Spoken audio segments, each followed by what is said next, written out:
Bismillahirrahmanirrahim. Assalamualaikum warahmatullahi wabarakatuh. Alhamdulillahirabbil alamin. Wa bihi nasta'in ala umurid dunya waddin. Wassalatu wassalamu ala asyrafil anbiya'i wal mursalin. Nabiyyina Muhammad wa ala alihi wa sahbihi ajmain. Wa man ihtada bihuda wattaba atharahu ila yaumiddin, amma ba'd. Ayyuhal ikhwah wal akhwat, kaum muslimin wal muslimat yang semoga senantiasa dirahmati dan diberkahi oleh Allah Subhanahu wa taala. Kita lanjutkan kajian kita pada pembahasan kitab Tajridu As-Sharih karya Az-Zabidi, ringkasan hadis-hadis Sahih Bukhari. Kita telah sampai pada hadis yang ke-179, yaitu hadis yang berkaitan tentang disyariatkannya siwak. Disyariatkannya bersiwak. Bismillahirrahmanirrahim. Qala al-musannifu rahimahullah an Abi Musa radhiyallahu anhu. Dari sahabat Abu Musa, yakni Abu Musa al-Ash'ari. Abu Musa al-Ash'ari. Nama aslinya siapa? Abu Musa al-Ash'ari. Kalau Abu Musa al-Ash'ari kunyah, Abu Musa. Nama aslinya? Ya. Ada yang tahu? Kalau Abu Musa kunyah ya, bukan nama. Abu Ubaidah kunyah. Nama aslinya ada. Ya kan? Nama aslinya siapa Abu Musa? Abdullah bin Qais. Abdullah bin Qais. Baik. Dari sahabat Abu Musa al-Ash'ari, yakni Abdullah bin Qais. Semoga Allah Subhanahu wa taala meridhoinya. Qala, beliau mengatakan, Ataitun Nabiyya sallallahu alaihi wasallam. Aku pernah datang kepada Nabi sallallahu alaihi wasallam. Yani menemui Nabi Muhammad sallallahu alaihi wasallam. Karena sahabat Abu Musa termasuk sahabat yang dekat dengan Nabi. Fawajadtuhu, aku mendapati Nabi Muhammad sallallahu alaihi wasallam yastannu bisiwakin biyadih. Dia bersiwak dengan tangannya. Jadi aku mendapati Nabi sallallahu alaihi wasallam bersiwak. Bersiwak artinya apa? Ya, membersihkan giginya atau gusinya dengan siwak. Siwak itu adalah kayu arak atau selainnya, ya, yang biasa digunakan untuk membersihkan gigi, gusi, mulut, ya, oleh orang-orang dahulu, dan ini termasuk sunnah Nabi Shallallahu Alaihi Wasallam. Yaqul, kata Nabi Shallallahu Alaihi Wasallam, wassiwaku fi. Saking semangatnya Nabi sallallahu alaihi wasallam bersiwak, ya, sampai apa? Mengatakan ya, saking bersemangatnya. Kadang kalau saking bersemangat itu kan apa? Kayak ketelen gitu, kayak mau muntah. Wassiwaku fi, dan alat siwak ya berada di mulutnya. Ka'annahu yatahawwa, seakan-akan Nabi sallallahu alaihi wasallam apa? Muntah, ya, seakan-akan mau muntah. Saking apa? Semangatnya Nabi Shallallahu Alaihi Wasallam bersiwak. Baik, hadis ini menunjukkan kepada kita, pertama, disyariatkannya apa? Siwak. Siwak adalah tadi, ya, alat dari kayu arak dan selainnya untuk membersihkan gigi, menggosok gigi, ya, gusi, mulut dan sebagainya, untuk ya menggapai ridha Allah Subhanahu wa taala dan membersihkan aroma-aroma yang tidak sedap. Nabi sallallahu alaihi wasallam bersabda tentang hikmah dari siwak, as-siwaku madharatun lil fam mardhatun lirrabb. Siwak itu membersihkan mulut dan membuat ridha Allah Subhanahu wa taala. Ini dua faedah inti dari siwak. Pertama, membersihkan apa? Mulut, karena Allah Subhanahu wa taala mencintai kebersihan dan mencintai orang-orang yang bersih. Bersih batin dan bersih zahir. Innallaha yuhibbut tawwabin wa yuhibbul mutatahhirin. Allah mencintai orang-orang yang bertaubat, ini kebersihan batin. Wa yuhibbul mutatahhirin, dan mencintai orang-orang yang bersih. yakni kebersihan zahir, pakaiannya, badannya, lingkungannya. Oleh karenanya, ikhwan, terutama bagi kita para penuntut ilmu, harus memperhatikan dua kebersihan ini. Kebersihan batin, kita bersihkan hati kita dari noda-noda dan kotoran-kotoran hati, seperti hasad, sombong, ria, syirik, ujub, dan lain sebagainya. Dan kita memperhatikan juga kebersihan zahir, kebersihan pakaian kita, wasiyabaka fatahhir, pakaianmu bersihkanlah, badan kita, ya, karena Islam mencintai kebersihan, ya. Dengan badan yang bersih, insya Allah ya, kita lebih bersemangat dalam beribadah kepada Allah Subhanahu wa taala, lebih sehat, ya. Nah, Nabi SAW bersabda, at-tuhuru syatrul iman, ya, kebersihan, kesucian itu adalah separuh dari keimanan. Nah, dan hadis-hadis tentang dianjurkannya siwak, disyariatkannya siwak banyak sekali. Bahkan dijelaskan oleh Syekh Abdul Aziz bin Baz rahimahullah, dan beliau adalah seorang ahli hadis, mengatakan bahwasanya hadis-hadis tentang siwak derajatnya mutawatir. Apa itu mutawatir? Yaitu hadis yang diriwayatkan dari jalur yang banyak sekali, yang tidak mungkin mereka ya bersepakat di atas ya kedustaan. Ya, hadis-hadisnya banyak sekali. Dan di antara faedah dari hadis yang mulia ini adalah semangat untuk bersiwak. Sebagaimana Nabi SAW bersemangat sampai seakan-akan beliau apa? Mau muntah, saking semangatnya. Ketika gosok itu saking semangatnya.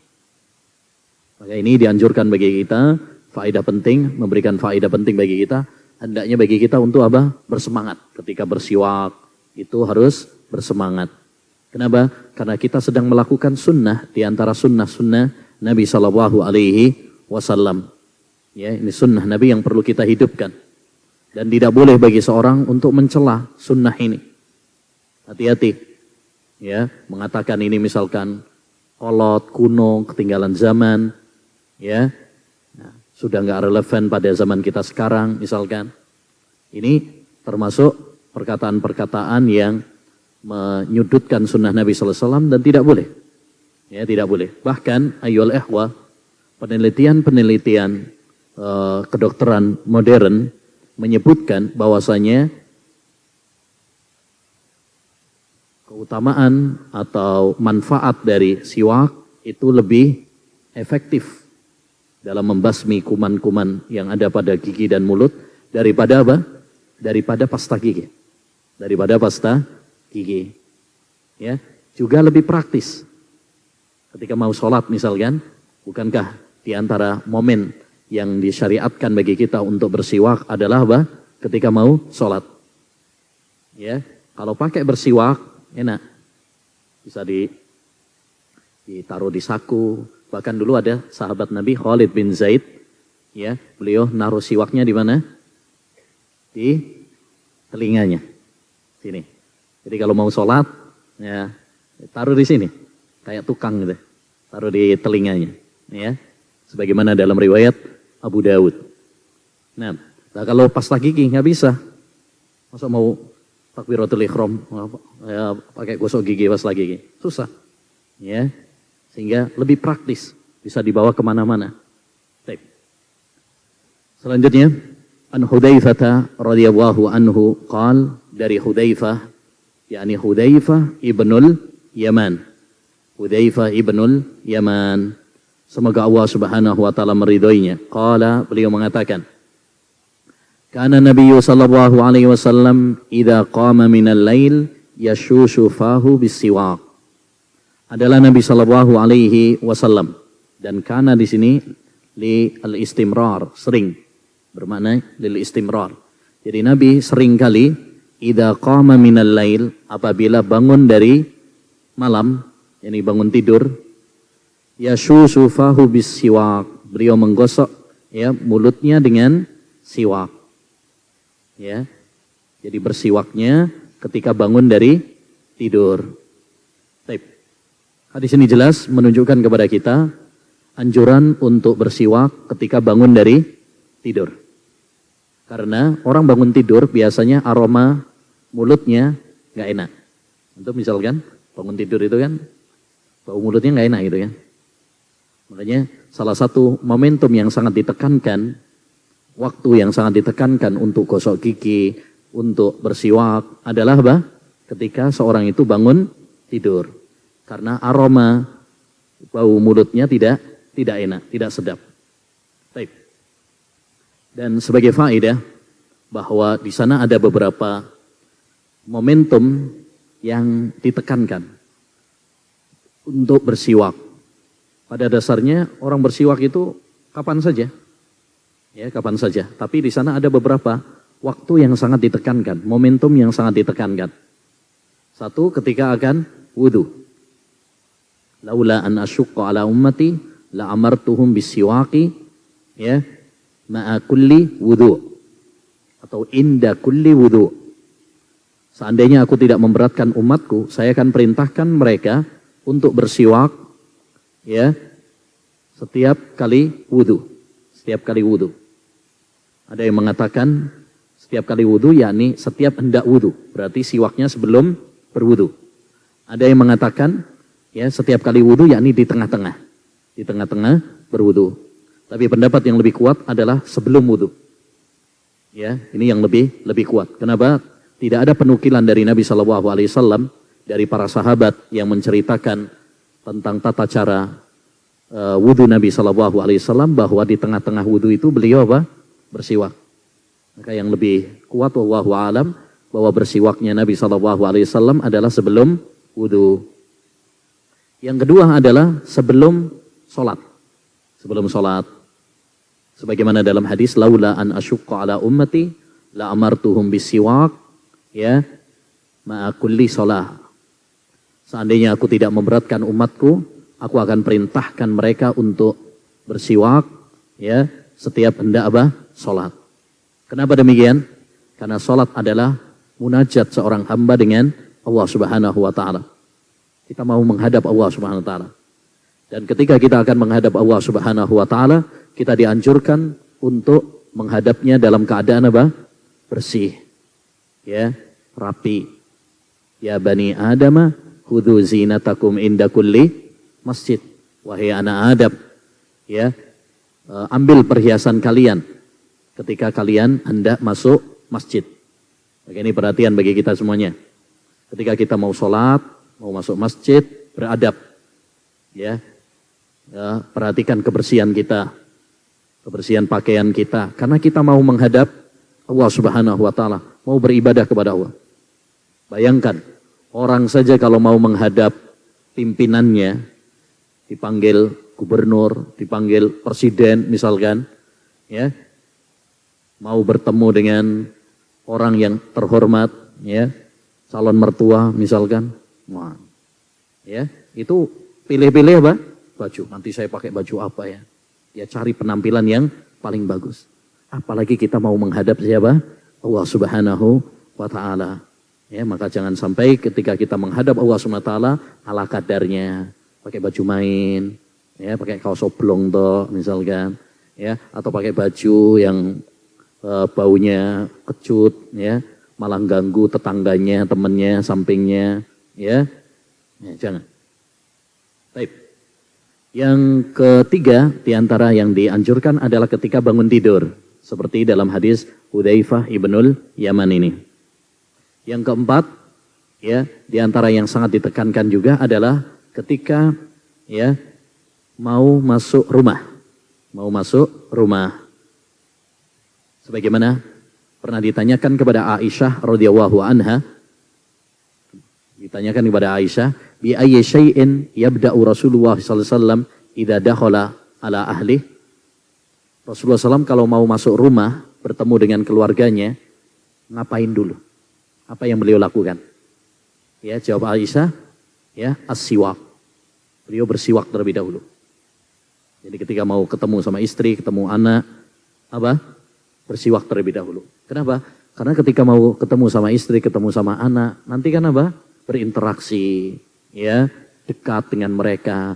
Jangan sampai ketika kita berinteraksi dengan istri, anak, ya, keadaan mulut kita dalam keadaan apa? Bau. Habis ngerokok, baunya nggak enak, gitu kan? Mau nyium istri, mau nyium anak, aduh, ya, nah, bau, ya. Nah, jadi itu hikmahnya. Kenapa Rasulullah SAW bersiwak terlebih dahulu ketika mau masuk apa? Rumah. Kalau di pondok gimana Ustaz? Demi mau masuk kamar, bersiwak terlebih dahulu. Karena kita mau apa? Bertemu dengan teman-teman kita. Jangan sampai antum ngomong berteman sama teman antum, ternyata bau mulutnya menyebarkan virus. Nah, ya. Nah, yang tidak sedap. Ya kan? Baik. Kemudian yang kelima adalah ketika mau bertemu dengan orang banyak, misalkan ke masjid, majelis ta'lim dan sebagainya. Ya. Nah, dan secara umum siwak itu ditekankan ketika aroma bau mulut kita tidak enak. Habis makan ikan misalkan, ya, amis baunya, atau makan pete, jengkol, ya. Nah, itu bersiwak terlebih dahulu atau gosok gigi, ya, karena intinya yaitu apa? Membersihkan kotoran-kotoran pada gigi dan kotoran pada mulut, bau yang tidak sedap tadi, ya. Dan banyak manfaat-manfaatnya. Imam Ibnul Qayyim menyebutkan dalam At-Tibbun Nabawi ada sekitar 13 manfaat dari apa? Siwak ini, ya. Maka hendaknya bagi kita untuk bersemangat untuk melakukan apa? Siwak, gosok gigi. Ya, Islam itu sangat perhatian pada kebersihan dan kesehatan, termasuk kesehatan gigi. Ya, kesehatan gigi itu diperhatikan. Ya, nah, ini nikmat dari Allah Subhanahu Wa Taala. Bayangkan antum kalau nggak punya gigi, coba makan susah, ya kan? Ketika kita punya gigi, maka apa? Rawat baik-baik. Idza kunta fi ni'matin far'aha fa innal ma'asiya tuzilun ni'amah. Kalau kamu mendapatkan nikmat, rawat baik-baik nikmat tersebut. Ya, karena kemaksiatan akan menghilangkan nikmat Allah Subhanahu wa taala. Baik, intinya hadis ini memberikan faedah kepada kita disunnahkannya bersiwak ketika bangun dari tidur. Ya. Baik. Selanjutnya, An Ibnu Umar radhiyallahu an, anna Nabiyya sallallahu alaihi wasallam qala. Dari sahabat Ibnu Umar, yakni Abdullah bin Umar ibnul Khattab. Semoga Allah Subhanahu wa taala meridainya.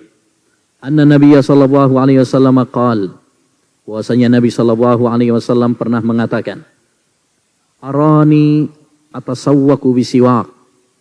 Ya, aku melihat diriku, ya, pernah bersiwak. Faja'ani rajulani, lalu datang kepadaku dua orang. Ahaduhuma akbaru minal akhar, salah satunya lebih besar daripada yang lainnya. Fanawaltus siwakal ashor minhuma, lalu, ya, aku mengambil siwak yang kecil dari keduanya. Fakilali, ya, lalu dikatakan kepadaku, kabbir, dahulukan yang lebih besar. Fadafa'tuhu ilal akbari minhuma, maka aku pun memberikan kepada yang lebih besar dari keduanya. Baik. Paham ini hadisnya? Jadi Nabi SAW pernah bersiwak, kemudian ada dua orang. Yang dimaksud dua orang di sini adalah malaikat. Ya, malaikat yang menjelma sebagai, ya, orang. Yang satunya lebih besar daripada yang lain. Jadi ada yang lebih besar daripada yang lainnya. Fanawaltu siwak al-asghar minhuma. Lalu aku ngambil siwak yang dari yang kecil. Ya. Siwak al-asghar min faqila li kabbir. Lalu Nabi sallallahu alaihi wasallam lalu dikatakan kepadaku, kabbir. Ya, dahulukan atau berikan kepada yang lebih besar. Fadafa'tu ilal akbari minhuma.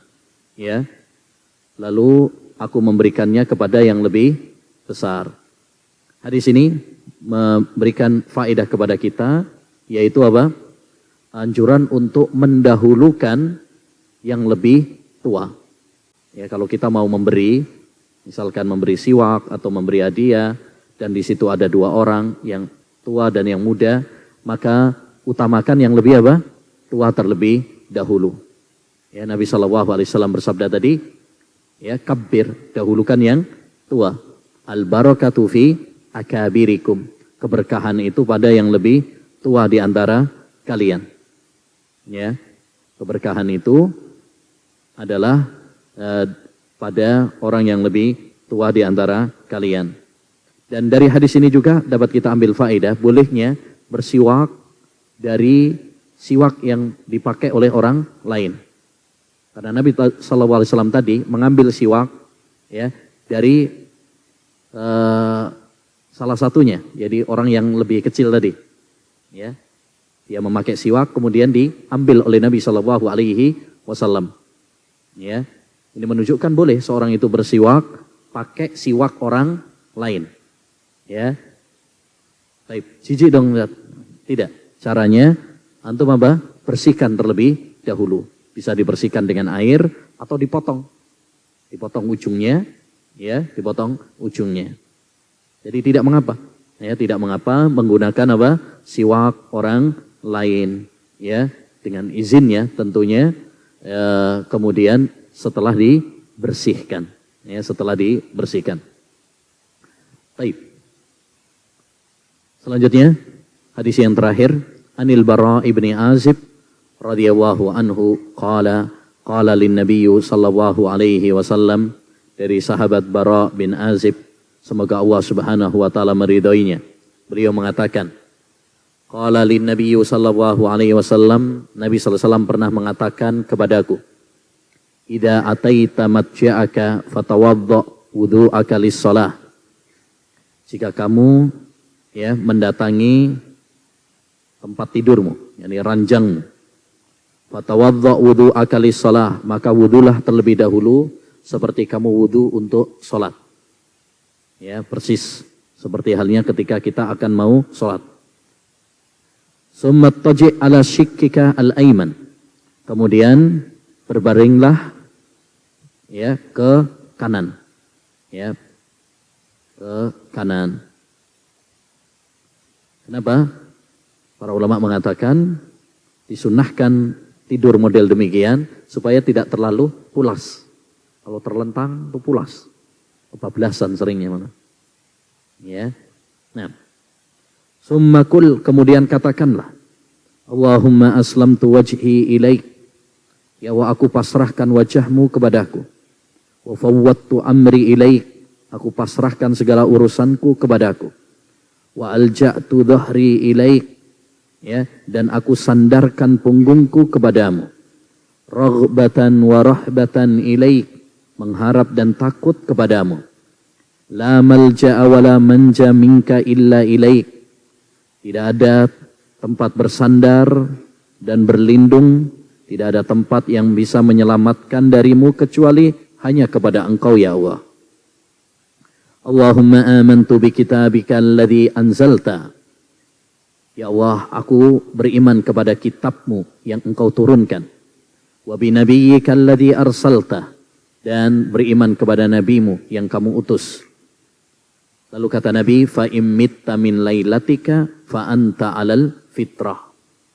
Kalau kamu mati malam itu, yaitu setelah wudu, ya, setelah melakukan sunnah, ya, saat tidur, kemudian membaca doa tadi, Allahumma aslamtu wajhi ilaik, wa fawwadtu amri ilaik, wa alja'tu dhahri ilaik, rahbatan wa rahbatan ilaik.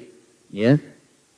Maka apa kata Nabi? Fa immitta min lailatika, kalau kamu mati pada malam itu, fa anta 'alal fitrah. Maka matimu mati di atas apa? Fitrah, kesucian. Kullu mauludin yuladu 'alal fitrah. Setiap anak yang lahir dilahirkan di atas fitrah, yakni bersih dari apa? Dosa-dosa, seperti anak bayi yang baru dilahirkan dari perut ibunya. Waj'alhunna akhira ma tatakallamu bih. Jadikanlah zikir-zikir tadi akhir yang engkau ucapkan sebelum tidur. Jangan setelah doa kemudian masih apa? Ngobrol lagi misalnya. Ya, jadikan ini yang terakhir. Setelah itu kemudian apa? Tidur. Qala faradattuha ala Nabi sallallahu alaihi wasallam. Falamma balaghtu. Akhirnya kemudian aku ulang kepada Nabi. Yani doa yang diajarkan oleh Nabi kepada Bara diulangi lagi oleh Bara karena dia ingin mengamalkannya. Falamma balaghtu, tatkala aku sampai, Allahumma amantu bi kitabikal ladzi anzalta, qultu wa rasulika. Qala la wa nabiyyikal ladzi arsalta. Tatkala aku sampai pada kalimat Allahumma amantu bi kitabikal ladzi anzalta, qultu wa rasulika. Ya, dia mengatakannya apa? Wa rasulika. Padahal yang diajarkan oleh Nabi tadi apa? Wa binabiyyika, gitu kan? Tapi ketika mengulangi, Bara' bin Azib mengulanginya, lafadznya wa rasulika. Maka ditegur oleh Nabi, bukan wa rasulika. Yang benar adalah apa? Wa binabiyyikal ladzi arsalta. Ini diambil dalil oleh para ulama bahwa zikir-zikir itu nggak boleh diganti-ganti. Zikir-zikir itu nggak boleh diganti. Lafadznya itu ya udah itu, tauqifiyah, paten. Ya, jangan dirubah-rubah. Jelas ya? Nah, zikir-zikir di dalam sholat, misalkan jangan ditambah-tambahi. Zikir-zikir yang sudah diajarkan oleh Nabi, jangan dirubah-rubah lafadznya. Walaupun yang semakna. Ya, untuk bayangkan, tadi lafadznya wabinabiyyika, diganti wabirasulika, mirip aja, Nabi sama Rasul. Tapi itu ditegur oleh Nabi Shallallahu Alaihi Wasallam. Kenapa? Karena zikir-zikir itu sifatnya apa? Tauqifiyah, paten, tidak bisa diganti-ganti. Baik, hadis ini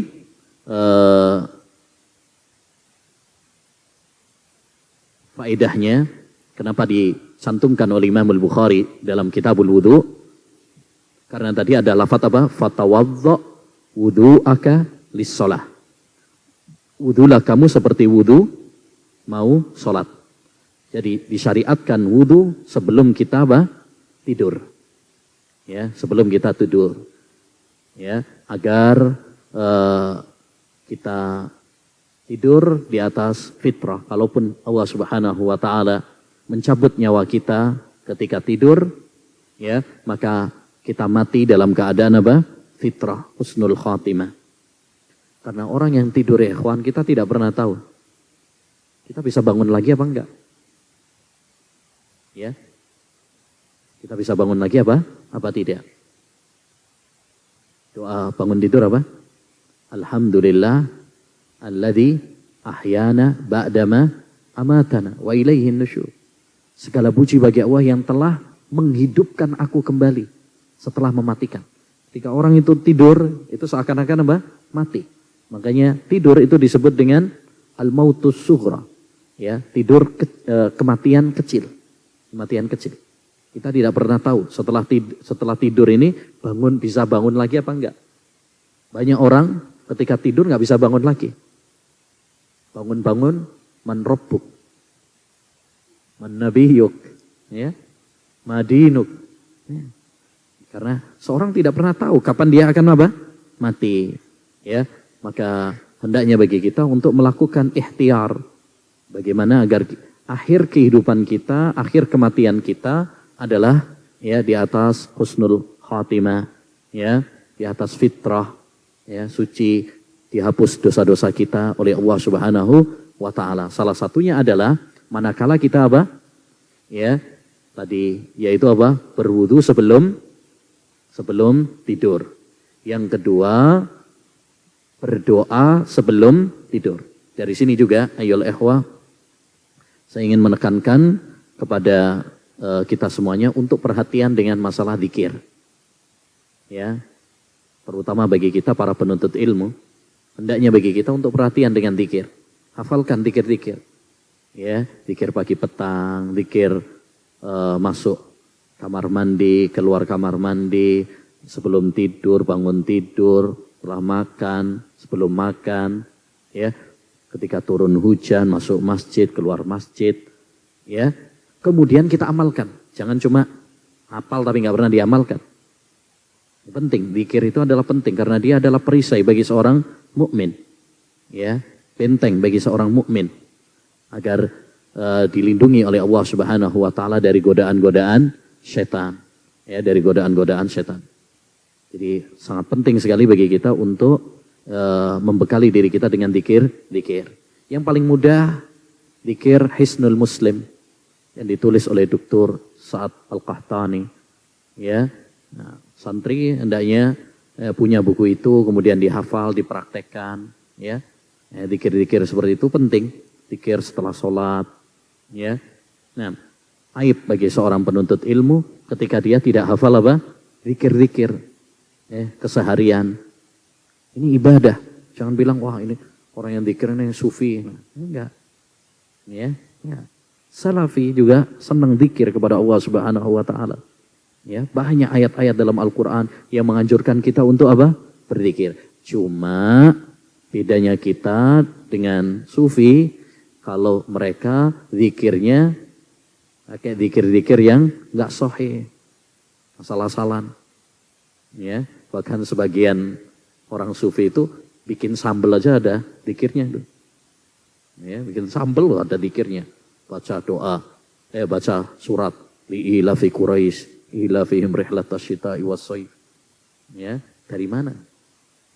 Ya, makanya kita ketika berdoa, berzikir harus memilih zikir-zikir yang sahih, bukan ngarang-ngarang, bukan hasil impian.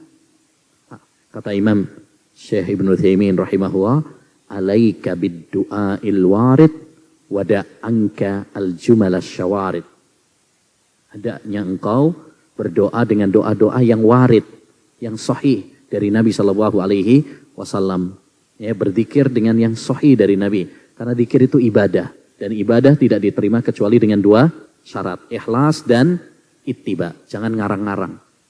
Ya, tadi sudah kita ambil faedah penting dari hadis ini. Nabi aja, Bara' bin Azib saja, ketika diajari oleh Nabi zikir, kemudian dia ngerubah dari Nabi lafat wabi nabiyika diganti sama Bara' wabi rasulika, itu saja ditegur sama Nabi Sallallahu Alaihi Wasallam. Padahal itu nggak jauh berbeda antara Nabi dengan Rasul. Apalagi kalau ngarang-ngarang apa? Ngarang-ngarang zikir-zikir, doa-doa yang nggak ada tuntunannya dari Nabi Sallallahu Alaihi Wasallam atau hadis-hadis yang palsu. Cukup bagi kita itu hadis-hadis yang sahih. Kata Imam Ibnul Mubarak, fi sahihil manqul sughlun an sakimihi. Fi sahihil manquli sughlun an sakimihi. Dalam hadis-hadis yang sahih terdapat apa? Kesibukan bagi kita daripada mengamalkan yang enggak sahih. Maksudnya, kita ngamalkan misalkan masalah zikir dan doa nih ya. Antum ngamalkan zikir yang sahih saja, itu sudah sibuk, sudah capek. Belum tentu semua zikir doa yang diajarkan oleh Nabi, antum amalkan. Ya, kita ngamalkan yang sahih saja, udah pegel. Udah. Ya, belum tentu kita praktekkan semuanya. Terus ngapain? Ya, menyibukkan diri kita dengan hadis-hadis yang tidak sahih, apalagi cuma buatan, ya, hampir hasil impian dari kiai atau habib atau syekh, ya, yang tidak ada tuntunannya dari Nabi Shallallahu Alaihi Wasallam. Jadi beragama itu harus berdasarkan dalil yang sahih. Nah, alhamdulillah selesai sudah pembahasan Kitabul Wudu. Ya, Kitabul Wudu. Insyaallah taala setelah ini kita akan membaca Kitabus Siyam. Ya, loncat Kitabus Siyam. Kenapa? Karena kita mau Ramadan sebagai persiapan bekal. Bentar lagi udah Ramadan loh, ini bentar lagi udah Rajab loh ya. Masya Allah nggak terasa. Ya, Masya. Semoga Allah SWT mempertemukan kita dengan bulan Ramadan.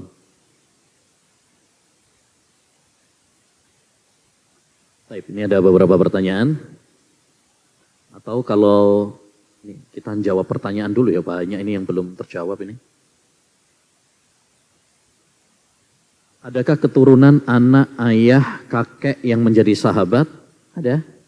Muhammad bin Abi Bakar As-Siddiq yang lahir saat Hajjatul Wada. Itu sahabat.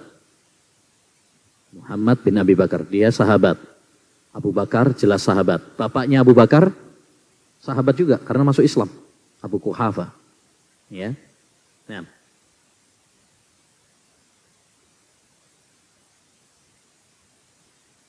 Kalau ludah tidak najis berarti riak nggak najis. Tahu riak nggak? Bukan riak pamer loh. Riak apa? Bahasa kerennya dahak. Ya, bahasa kerennya dahak. Baik. Karena kalau riak disangka nanti disangkain riak itu sum'ah riak.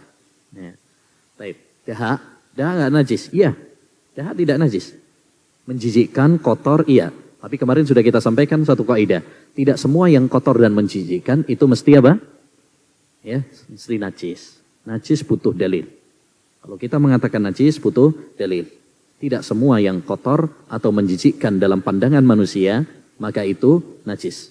Makanya definisinya najis itu kan apa? Ainun ya mustahbathun syar'an. Benda yang kotor, menjijikkan dalam pandangan syariat. Dalam pandangan syariat.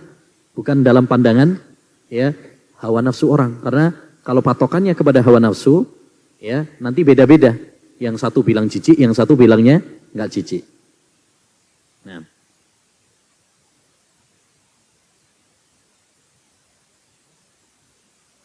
Bagaimana ketika seorang sholat ada darah yang mengalir di lukanya? Kalau lukanya ya sedikit, ya darah yang mengalir tersebut sedikit, maka tidak membatalkan, Misalkan jerawat, ya, misalkan keluar darah, ya tidak membatalkan.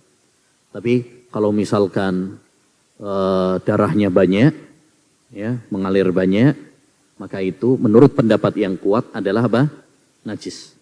Ya, pendapat yang kuat itu adalah najis, maka hendaknya bagi dia untuk apa? Membatalkan sholatnya.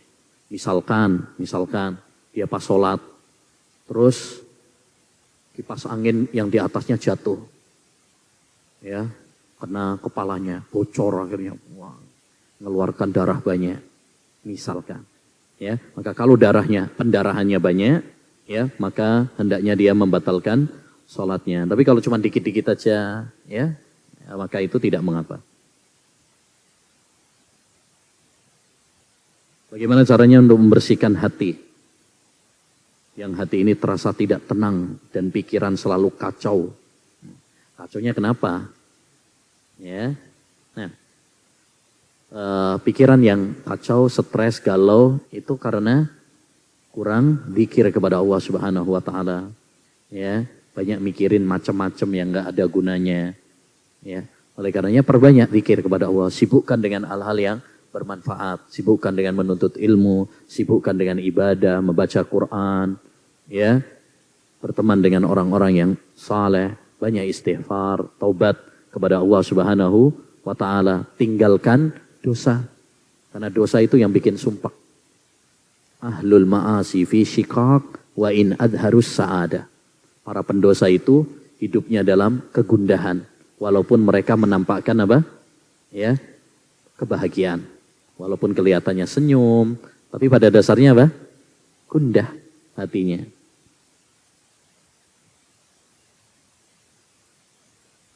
Ustaz, mana yang lebih dicintai Nabi, Khadijah atau Aisyah? Mana yang lebih utama gitu ya, Khadijah atau Aisyah? Ini ada pembahasannya di kalangan para ulama. Mana yang lebih utama, Khadijah atau Aisyah? Ya, dan pendapat yang paling kuat, dua-duanya memiliki keistimewaan yang tidak dimiliki oleh yang lainnya. Khadijah memiliki keistimewaan yang tidak dimiliki oleh Aisyah, terutama di awal-awal Islam. Ya, di awal pengorbanannya dalam membela Nabi, ya, mendukung Nabi SAW tidak dimiliki oleh Aisyah. Tapi Aisyah juga memiliki keistimewaan yang tidak dimiliki oleh Khadijah, terutama dalam meriwayatkan hadis, menyampaikan hadis-hadis dari Nabi SAW. Ya, jadi dua-duanya adalah istri-istri Nabi SAW yang dicintai, sangat dicintai oleh Nabi. Bahkan Aisyah sendiri, beliau itu cemburu sama Khadijah, padahal Khadijah sudah meninggal. Beliau pernah mengatakan, saya tidak pernah cemburu kepada istri-istri Nabi lebih daripada cemburu saya kepada Khadijah. Kenapa? Karena Nabi sering menyebut namanya. Ya, kalau Nabi itu menyembelih kambing atau apa, dia akan mengatakan jangan lupakan teman-temannya Khadijah. Sampai Aisyah pernah jengkel, wahai Rasulullah, ya, emang nggak ada, kenapa kok Khadijah terus? Ya, padahal dia kan apa? Dia kan janda, dia kan tua, gitu. Nabi SAW mengatakan, wahai Aisyah, ya, kana li minha walad. Ya, wahai Aisyah, cukuplah jasanya Khadijah, bahwa anak-anak saya semuanya dari Khadijah. Ya, langsung diem Aisyah. Ya.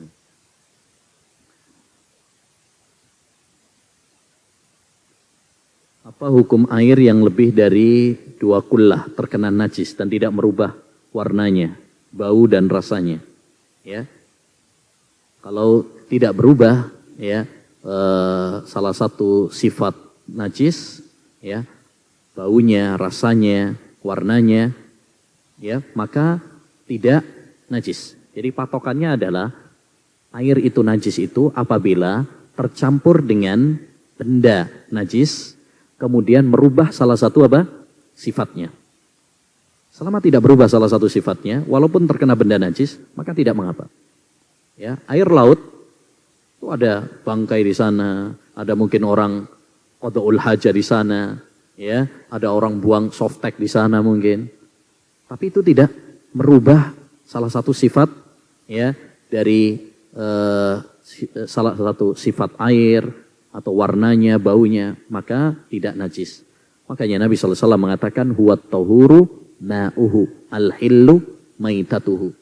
Ya, dia suci airnya dan halal bangkainya. Bolehkah seseorang berkunyah dengan nama kakeknya? Contohnya apa ini? Abi Subhan. Abi Subhan. Berarti kakeknya namanya Subhan. Boleh. Dan itu orang Arab biasanya begitu malah. Orang Arab biasanya dia berkunyah dengan kunyah kakeknya. Ya, berkunyah dengan kunyah kakeknya. Misalkan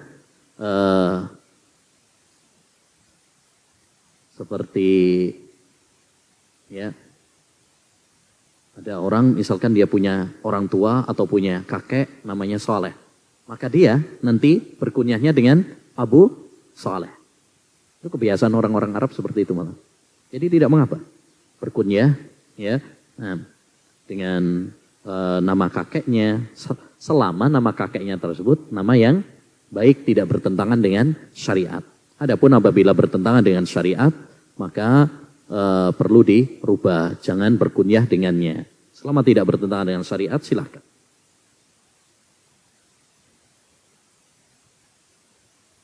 Apa hukumnya memelihara hamster, marmut? Apakah itu termasuk tikus? Apakah termasuk tikus? Wallahu a'lam. Ya, setahu saya beda ya, beda. Tikus sama marmut beda. Nah,